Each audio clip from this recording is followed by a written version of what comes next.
The old adage goes, the more things change, the more they stay the same, and that is the case when it comes to the SEC and return trips to BYU from those schools. We'll examine why Tennessee has backed out of their 2023 game at BYU while paying a lump sum of $2 million, according to reports. We'll also talk about what's going on with the Big 12 for BYU, and will this be the end of BYU's woes when it comes to scheduling home-and-home arrangements with Power 5 programs? We'll get to all that and a whole lot more ahead on today's edition of Locked On Cougars. You are Locked On Cougars, your daily podcast on the BYU Cougars, part of the Locked On Podcast Network. Your team every day.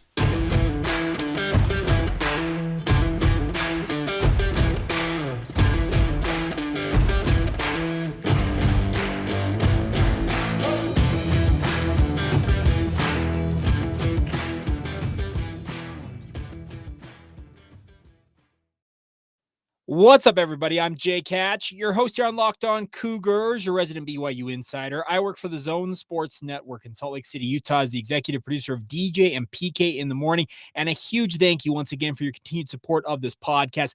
Always a privilege to be with you guys, and thank you for making us your first listen of the day. We are free and available wherever you get your podcast. We are on YouTube. If you're watching me on video, obviously you can see my hat wall behind me. Right down here in the right corner I'm pointing to. Hit that follow for more pods button. Essentially, it subscribes you to the channel. Like, rate, review, comment on the show, like this show. Thank you so much for your support of this podcast. We are closing in on 500 YouTube subscribers in just over a month's time. Absolutely incredible response from you out there in Cougar Nation. So I cannot thank you guys enough for your support of the podcast, and hope you guys continue to find it of worth every single day. All right, getting going on today's show. BYU will not be opening the 2023 football season against the Tennessee Volunteers, and that is a bummer deal. It's a raw deal if you're a BYU fan, because any of you, and myself included, who traveled to Knoxville during the 2019 season were treated to an absolutely phenomenal environment. And I was very much looking forward to seeing Rocky Top making the trip west to play in the top of the Rockies against the BYU Cougars. But as such, Tennessee pulled an old fast one on BYU and is buying themselves out of the return trip to Provo. They will pay upwards of $2 million, according to reports. And that comes on the backs of them announcing they're going to be a marquee non-conference game in Nashville, Tennessee, at the home of the Tennessee Titans, Nissan Stadium. They'll take on the Virginia Cavaliers in that game in 2023, replacing that trip to BYU. Now, is this something that's new? Absolutely not. If any of you who paid attention to BYU history know that there was a previously agreed to series between BYU and Alabama in the 1990s that BYU played at Bryant-Denny Stadium in 1998. The only time that BYU and Alabama have ever squared off was down there in Tuscaloosa. There was supposed to be a return game to Provo in that series. Alabama, conveniently enough, got themselves out of that game, and Tennessee is following a similar game plan here, but it will cost them $2 million. That's not an insignificant amount of money that BYU will collect, and they will obviously be able to retool some of that money and go out and find a new opponent for the 2023 season. But if you're a BYU fan who wants to see marquee opponents in Lavelle Edwards Stadium, especially SEC teams, well, this is just kind of the par for the course when it comes to the SEC. They're more than happy to have BYU come to their home venues. In this case, Alabama at Bryant-Denny Stadium, BYU going to Neyland Stadium to play in that environment. And BYU got the win in 2019. That was really, really thrilling to watch. Tyson Williams is still getting carried across the goal line, it feels like, all these many years later. But the thing is, Tennessee is pulling something that I, frankly, am not surprised by. They have literally zero interest in making the trip west, and especially west of the Mississippi River. SEC teams, especially upper echelon teams, and hey, your definition of what Tennessee might be in the SEC, upper echelon might be a stretch, but SEC teams are very reticent to travel long ways for road games. BYU has obviously been hoping to get marquee teams like this in Lavelle Edwards Stadium. They have had Mississippi State in twice. Arkansas will be just the second SEC team to play a game in Provo. That'll be this October. But now we've had Alabama and now Tennessee spurn return trips to Provo. And it's something that I fully can't agree with, but I understand, if that makes sense, because The SEC, they think of themselves as the big dogs in college football. And if they can play games in their home state, in this case for Tennessee, you go across the state and play in Nashville where you have a fan base there, it's obviously going to be a great opportunity for them. And the announcement from Tennessee, the quote in here, let me see if I can find it. It's from the Tennessee athletic director. It says that, let's see, I expect we will have a much larger contingent of fans in Nashville than would have been able to travel to Utah. Okay, I got my quibbles with that. Our fans have also heard me talk about the importance of finding new revenue to grow our operating budget, and playing Virginia at Nissan Stadium is an opportunity for a net positive revenue game, albeit it costs you $2 million right off the top of the gate to send to BYU to get yourself out of this contest. I look at this and say, okay, you know what? Thanks, but no thanks, Tennessee. And I think at BYU, you're going to look at this and say, you know what? Why would we want to schedule you guys again if you're just going to pull another fast one on this? You'd have to have like an ironclad agreement that just absolutely stipulates that the first game in a series moving forward with Tennessee is played in Provo. You want that game in Provo. And I completely understand why BYU would pursue something like that if such an opportunity presented itself. Now, the question will be, who will BYU open with in 2023? Because they've already announced that the Arkansas game has been moved to September 18th. Currently, Southern Utah is the other game on the schedule. It is scheduled for a mid-November tilt in Provo, but that game, I think, very easily could be moved to wherever it needs to be moved to. FCS teams are just looking for a paycheck, and they will essentially tell you, where do you want us? When do you want us? And we'll show up and play that game. Now, I think this is actually in some ways a positive for BYU, especially in the case of if Jaron Hall, as we all expect, I think everybody out there expects that this will be his final year in a BYU uniform. Obviously, having an opener against Tennessee in 2023 could have been a very, very tough matchup for a guy like Jacob Conover. In theory, his first career start for the BYU football program. And that is going to be something I think might be a little bit of a benefit for BYU, where they can go out and maybe find another G5 type program, bring them in, pay them some money, and allow it to be more of a soft landing for the first game for Jacob Conover in his BYU debut as the number one quarterback for the Cougars. Now, obviously, that means that Cade Fennegan could be in the mix for that another transfer quarterback. Who knows who it ultimately might be, but this is an opportunity for that. I am interested to see if BYU might revisit the home game they previously had scheduled with UNLV in 2023 and see if the Rebels are amenable to maybe signing a one-game deal where they come to Provo in 2023, and then that's it. They had a home-and-home series in 2023 and 2024 that was called off just, not even a month ago, according to Dave McCann. You may revisit that, but there are a number of other teams out there that you could pursue. I think that UTEP has an opening. If I saw my reporting, saw the reports were correct. Some other G5 programs that you can probably ink and pay them maybe $1 million of the $2 million you're getting from the SEC, pocket the other $1 million, and get that program in Provo and open the season that way. I think that this is obviously a slap in the face if you're BYU, because you wanted to have Tennessee in your house. You wanted to have one of the premier SEC brands out there. And like I said, your definition of what premier is in the SEC may differ, but Tennessee is a name brand. They packed that Knoxville's got a 100,000 seat stadium, and it is in the middle of nowhere, it feels like in many ways, but they pack it. BYU fans, you experienced it if you went out to Knoxville to be part of that game. I was there in person. It was absolutely a phenomenal environment, but you know what? Now you move forward. I think in some ways this is a benefit for BYU, but at the same time, the prestige factor you're always chasing if you're BYU, that is the disappointment about it. And I want to expand on that a little bit more. Are the days of BYU getting spurned or being overlooked or being taken advantage of as a G5 / independent program going to be over when BYU joins the Big 12? I'll try and explain more about this because it also involves what happened with BYU softball on Sunday. We talked a little bit about this yesterday, them getting spurned in terms of their opportunity to get into the NCAA tournament. Could all that be a thing of the past when BYU joins the Big 12? We'll get into that here in just a moment. First, though, a word on our friends over at Built Bar. I want you guys to check out an incredible new product from Built Bar. I've talked a lot about the Built Bars over the years, the Puffs, the regular Built Bars. The Built branded companies have a million different products, it feels like, but the best part is this brand new puff. It's called Birthday Cake Puff, is maybe the most delicious thing I have ever had when it comes to a Built Bar, and I've had plenty of them. Trust me, I am a huge aficionado. This is not bluster. This is not me making something up.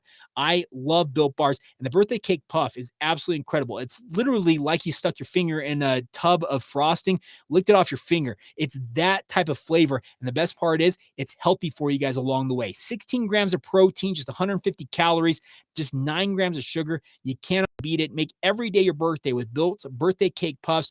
Built has been taking the delicious experience of biting into a fresh slice of birthday cake and robed it in 100% white chocolate and added sprinkles on top for good measure. Give it a shot. Get to Built.com right now. While you're there, use the promo code LOCKED15. That is LOCKED15 for 15% off your order. You heard that right. Promo code LOCKED15 at Built.com. Order the birthday cake puffs. They're available for just a limited time. Promo code LOCKED15 at Built.com. Enjoy the best tasting protein bars and do it with our friends at Built Bar.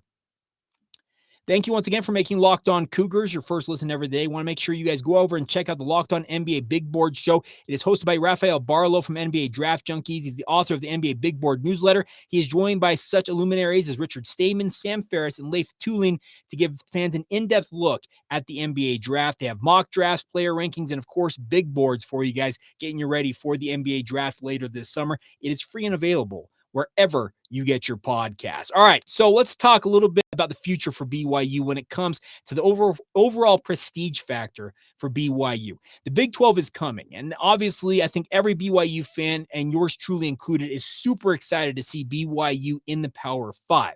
Will that mean that in the case of what we just saw with Tennessee canceling their game against 2023 in Provo, will that in the future be a thing of the past for BYU? I can't guarantee it, but I think that if a program like Tennessee, let's say BYU had already been in the Big 12 maybe a couple of years now, and the 2023 schedule is coming along, I think Tennessee would have been a bigger maybe it would have been more pressure on them. That's what I'm trying to say. More pressure on them to play that game in Provo for the prestige factor, saying, we are the SEC. We will go play a team like BYU and show them what's what, because we're the dominant Power 5 program and Power 5 conference out there. Let's go establish our authority, our authority, if you know that reference as well. But the interesting part about this will be a program like Florida. Utah obviously is opening their season in Florida this season with a return trip to Utah in 2023. Florida, if I'm not mistaken, has not traveled outside the Sunshine State and outside of like the greater SEC market area in literally decades for a non-conference matchup. The thing about this is the SEC thinks that they are top dog, top billing when it comes to college football. And I think it would be an interesting dynamic to see what happens once BYU is actually in the Power 5. I think the litmus test will be a thing like the Utah game. And I know that talking about the Utes here is not necessarily the most advantageous thing for my listens and my download numbers, but I am interested to see if Florida actually follows through on traveling to Salt Lake City in 2023 after Utah makes that trip to Gainesville this fall. If that happens, I think that's an indication that, okay, the SEC understands if you're going to go up against a Power 5 opponent, you're going to go play that game. You got to make sure that you go out there and establish the brand no matter where it might be. It's a long trip. I get that. I get that Tennessee's probably thinking, man, do we really want to make that trip to Provo in September and have to return all the way back to Knoxville?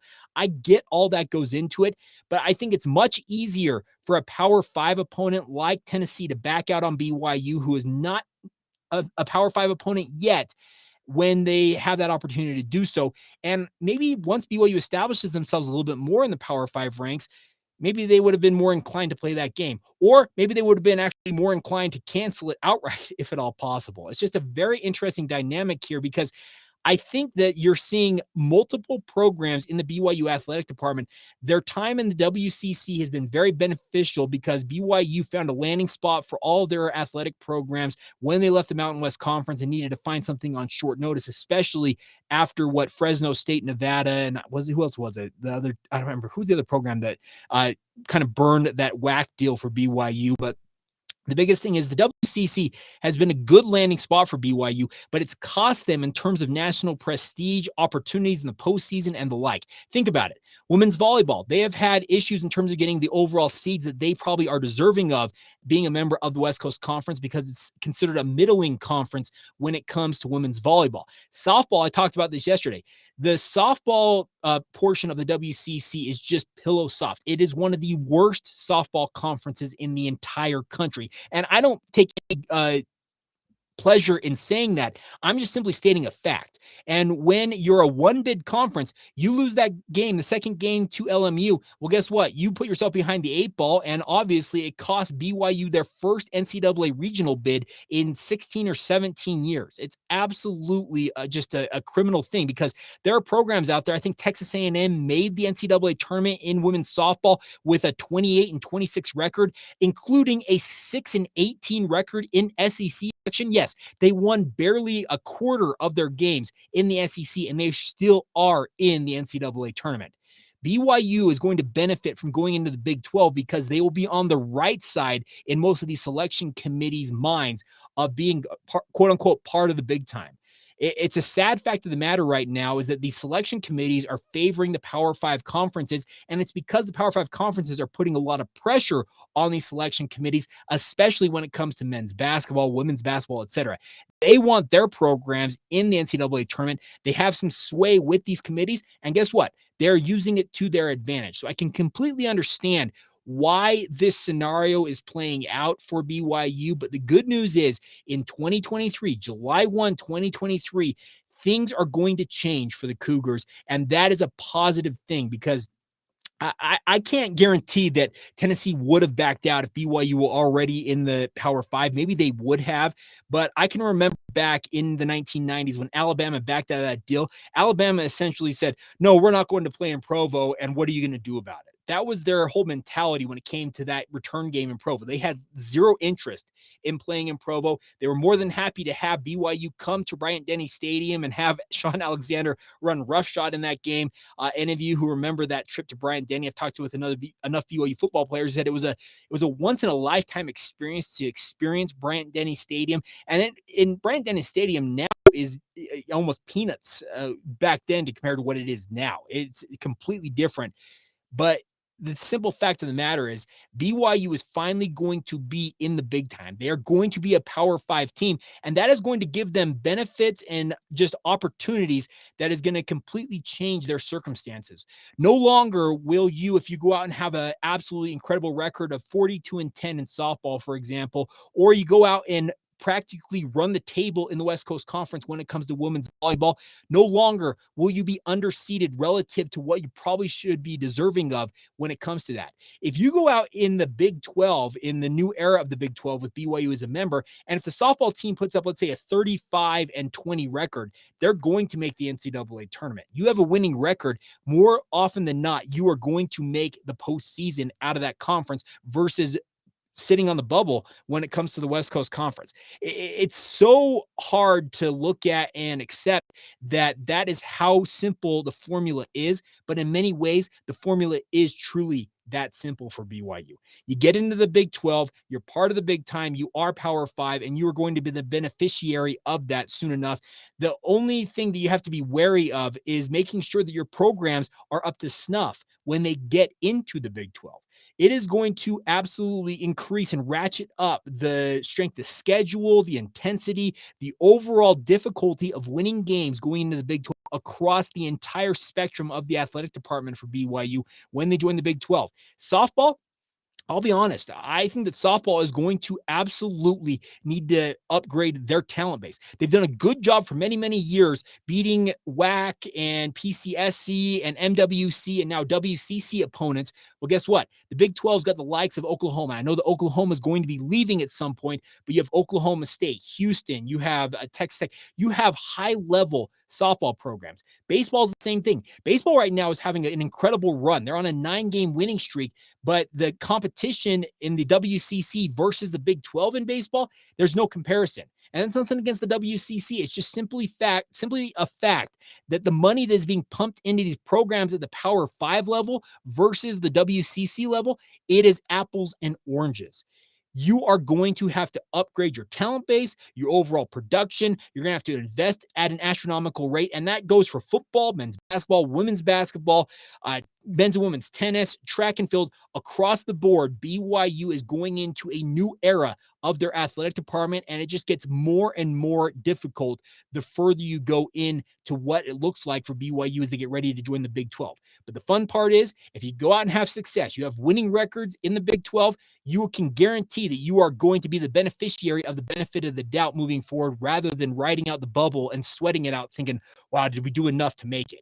Yes, does BYU softball probably deserve a spot in the postseason? Absolutely. But you know what? It's the reality is that the WCC gets one bid. LMU beats you 2 out of 3, they get the bid. And it sucks to suck if you're BYU, even though you're 42-10. It's just a simple fact that the NCAA selection committee, they wanted to find a way to keep BYU out. And guess what? It was really simple to do it by saying, you know what? This is a one bid league, and that's what we're going with. And man, it hurts, because if you're a BYU fan, you want to see BYU teams in the postseason. And that softball team was on a 17-game win streak. Who's to say they wouldn't be rolling into that regional and have a chance to go out and win it? They have only been to the super regional once in those 16 years, going to the regionals in softball. And I think that the thing about BYU is, when they've played in those regionals, I think there have been many times they have realized, oh man, maybe we did feast on lesser opponents. And maybe the NCAA selection committee kind of used that as a crutch to say, yeah, you're not making it, BYU. And it hurts. It truly does. And I meant to talk more about football in this realm, but I think that moving forward, it'll be tougher and tougher, I think, for SEC and other Power 5 teams to justify having BYU go to their house, play a game, and then not make that return trip, because it just looks like egg on your face if you're going to duck a fellow Power 5 opponent. And that's what BYU is going to be. And that's the good news, is BYU is on their way into the Power 5, the big time that BYU fans have hoped and dreamed of for over a decade now, if not longer than that, decades in most people's minds probably. It's here. It is just over a year away. Well, 14 months, 13 months and change. It is coming fast. And I, for one, I cannot wait to see BYU in the big time, being a member of the Power 5.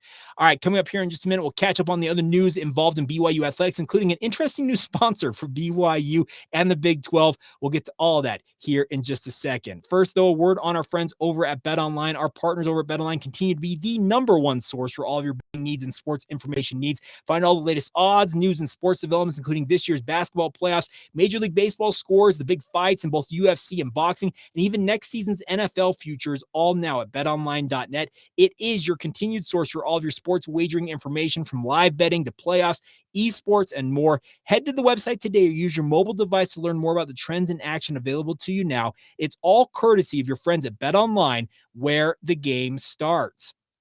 All right, as we go out the door here on this Tuesday edition of the show, a couple of things that I wanted to note before we go on today's podcast is that the Big 12 Conference announced yesterday, and I'm actually recording this on the day it was announced on Monday, but it says the Big 12 announces that Old Trapper will be the official jerky of the Big 12. Yes, the Big 12 will now have an official jerky sponsorship.